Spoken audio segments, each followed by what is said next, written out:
Mga kapatid, umaabot na po sa mga kalsada ang naglalakihang alon sa Aurora. Kaya naman, ang ilang residenteng malapit sa dagat nagsilikas na. At live mula sa Aurora na sa frontline ng balitang yan, si Gio Robles. Gio, ilang pamilya na ba ang lumikas dyan sa Aurora? Alam mo Andre, bago yan, takot at kabado ang mga residente dito sa probinsya ng Aurora kung saan posibleng maglandfall ang super bagyong Uwan mamayang gabi o bukas ng madaling araw. Higit sa 12,000 residente na ang inilikas ayon sa Aurora Provincial Government. Ito yung mga residente na nakatira sa mga coastal community dahil peligroso sa banta ng storm surge. Napatakbo sa takot ang mga residenteng ito ng barangay Gupa sa bayan ng Dipakulaw matapos halos abutan ng malalaking alon. Halos lamunin na ng dagat ang mga kalsada sa lakas ng nagngangalit na dagat simula pa kagabi. Pansamantalang isinara na sa mga motorista ang ilang daan na nasa tabing dagat dahil sa peligro. Ilang bahay ang nasira ng storm surge matapos hampasin ng malalaking alon. Maging mga gusali at ilang struktura halos abutin na rin ng tubig. Nagkasira-sira ng ilang kalsada sa bayan ng Dipakulaw. Nagkalat din ang mga debris sa daan. Sa bayan ng Dingalan, halos anurin ang mga tricycle. Ayan, may video na ipinapakita po tayo. Kuha po yan ng isang uploader. Yung mga tricycle nakaparada sa gilid ng kalsada. Nagkagulatan na lang po kanina yung mga residente. Simula kagabi, ramdam na ang malakas na hangin sa ilang bahagi ng Aurora. Kung makikita nyo naman po sa isa pang post ng netizen, ramdam ang takot sa mga residenteng lumikas. Abala ang mga rescuers sa pag-ikot sa mga barangay para sunduin ang mga residenteng gustong lumikas at maging yung mga nagmamatigas na lumikas. Isa-isang isinakay sa mga truck ang mga bakwit na dinala sa mga ligtas na mga evacuation center. May ilang napalikas, maging yung mga kakapanganak pa lang sa lakas ng Super Typhoon Uwan. Nakuha nito maging ang atensyon ng isang storm chaser mula Amerika. Ayon kay Josh Morgerman, sinadya niyang dumayo sa Baler, Aurora para kay Super Typhoon Uwan. Nangangamba ang storm chaser sa posibleng epekto at peligro ng storm surge. Nakita raw kasi niya mismo sa personal ang panganib ng daluyong noong kasagsagan ng Super Typhoon Yolanda sa Tacloban. Sabay-sabay nating pakinggan ang payo niya sa mga residente.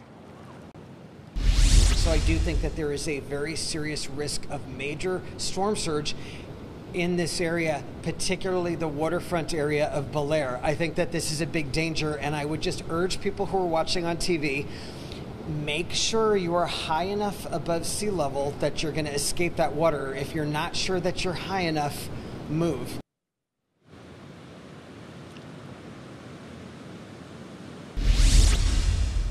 Ang kinatatayuan ko ngayon ay nasa ikalawang palapag na tayo ng isang hotel dito sa may waterfront o sa beachfront ng Sabang Beach sa Baler. Makikita nyo po sa likod ko, hopefully malinaw pa, yung malalaking alon dito po sa may baybayin ng Baler.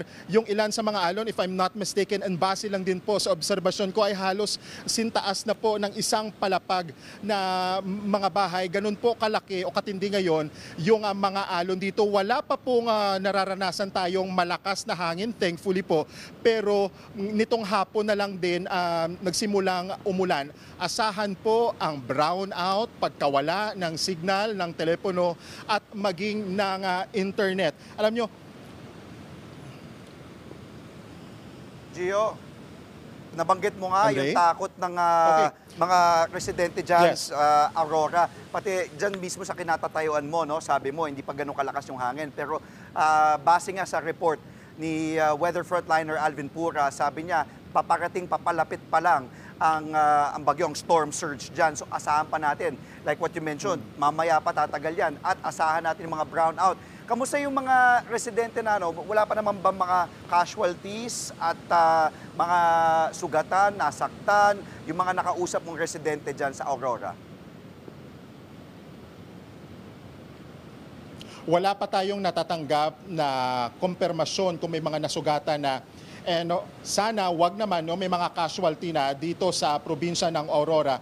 The provincial government and mga local government units have yet to confirm that. Pero so far, yung ginagawa ngayon ay agarang paglikas sa mga residente, lalo na yung mga nakatira malapit sa coastal communities. Kung makikita mo nga kanina doon sa mga video din natin, yung storm surge o yung tubig na mula sa dagat na umabot na hanggang sa mga kabahayan, yun yung peligroso kasi kapag matangay ka ng alon na iyon, ay pahirapan na yung pag-rescue at matatangay ka na hanggang pabalik na doon sa may dagat. Sa ngayon, Andre, nasa signal number 5, itong bayan ng Baler, maging yung mga kalapit nito gaya sa San Luis at Depaculao at maging sa Maria Aurora at yung nalalabing bahagi naman ng probinsya ng Aurora ay nasa ilalim na sa signal number 4. Paunawa lang din po sa mga kapatid din natin na kung may kakayanan po tayo na mag-imbak ng pagkain at malinis na inuming tubig, gawin po natin mga 2 to 3 days po just in case lang po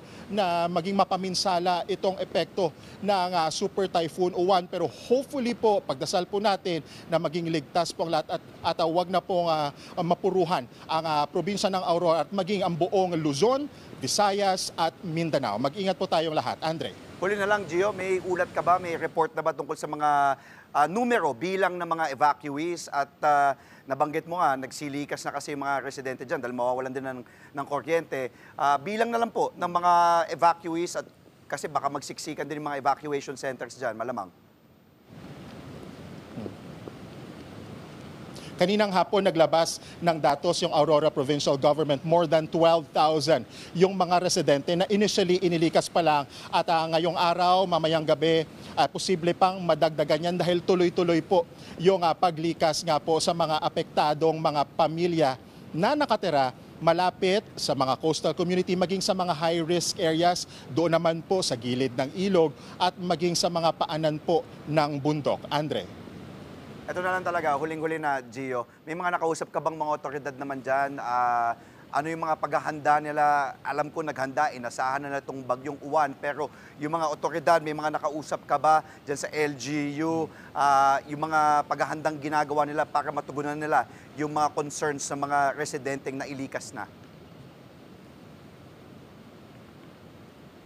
Dito sa may bayan ng Baler, simula pa lang kahapon o bago pa man, habang papalapit pa lang itong Super Typhoon Uwan ay inihahanda na yung mga evacuation center. Gayun din sa mga bayan ng Depaculao at kagabi nga po may mga nakita na tayo na may mga nakapreposition na mga relief packs para sa mga residente. Yun yung inuna ng mga local government officials based din sa mga nakita natin.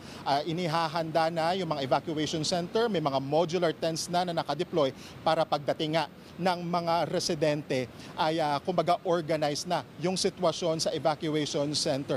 Pero yun nga po yung pinaghahandaan next, kumbaga yung next step naman ito ay kung sakaling maging mapaminsala itong Super Typhoon Uwan ay babantayan din natin again.